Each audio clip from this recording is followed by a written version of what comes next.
Senator Ed Markey, Democrat from Massachusetts, member of the Commerce and Foreign Relations Committees. Senator, thanks for being on. And as you heard Anna talk about, there's a lot of developments when it comes to the Facebook aspect of this. Their stock took a dive yesterday. But interestingly, Mark Zuckerberg has stayed silent so far on all of this. Is that okay with you?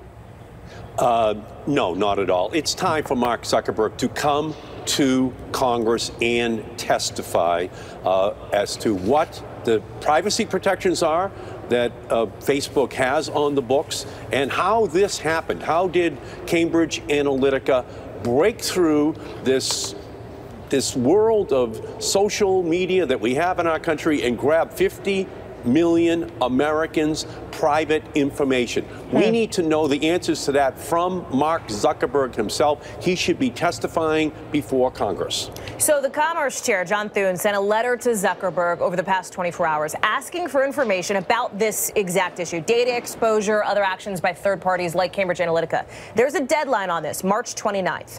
So if your committee doesn't hear from Zuckerberg by then, what is the next step? Will you and can you compel him to testify?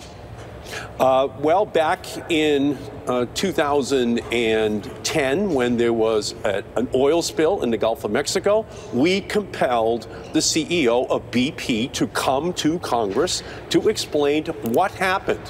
What were the safeguards? How can an accident like this happen? Well, we need Mark Zuckerberg to come to Congress to explain what happened. The company itself, Facebook, was put on privacy probation by the Federal Trade Commission in 2011. This is clearly a violation of that privacy guarantee that they had given to the federal government. That's actually what I wanted to ask you about, because as you heard Anna talk about, Bloomberg is reporting the FTC is looking into Facebook now. NBC News has not confirmed. We're checking on that. But when it comes specifically to the consent decree here, Facebook says it didn't deny it. So you're saying definitively that Facebook did, in fact, violate that agreement?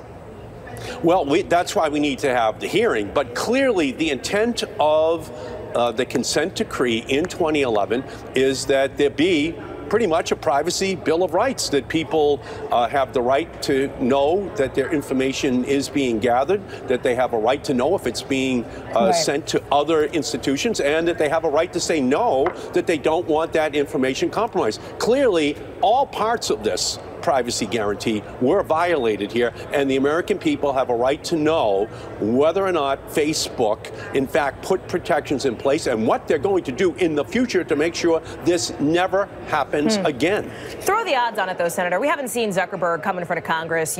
Many Democrats have wanted him to. Instead, he sent other senior staffers. What are the chances he actually shows up this time on this topic?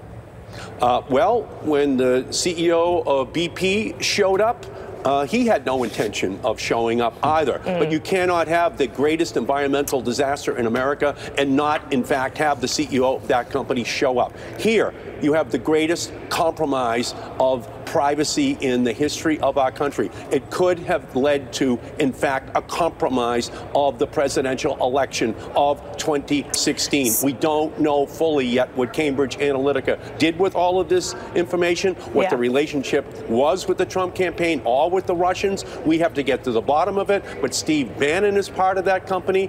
Michael Flynn was consulting for that company. Robert Mercer is the principal owner of this company. We need to get to the bottom of this, and Mark Zuckerberg has to be the person who sits there in front of Congress and explains how this happened. Senator, before I let you go, and as we look ahead to the Senate Intel Committee offering today their recommendations to protect election infrastructure, I want to get you on a separate topic, which is related to the president, related to the special counsel investigation, and related to some concerns from your colleagues that the president is laying the groundwork to potentially fire Robert Mueller, something that his legal team has denied.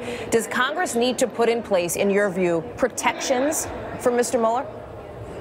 I think, as Lindsey Graham said and others have already said, there's going to be a bipartisan firestorm which is going to erupt if Robert Mueller is fired by President Trump. The same thing happened when President Nixon fired Archibald Cox and Elliot Richardson back in 1973. History is repeating itself. And if, in fact, this happens, whether we have legislation that's put in place before the president, in fact, does something like this or not, it won't make any difference. There is going to be a constitutional crisis in our country that could very well lead to the end of the Trump presidency. Senator Ed Markey, thanks for coming on the show. I appreciate it. Lots to discuss there. Keep in mind, by the way, the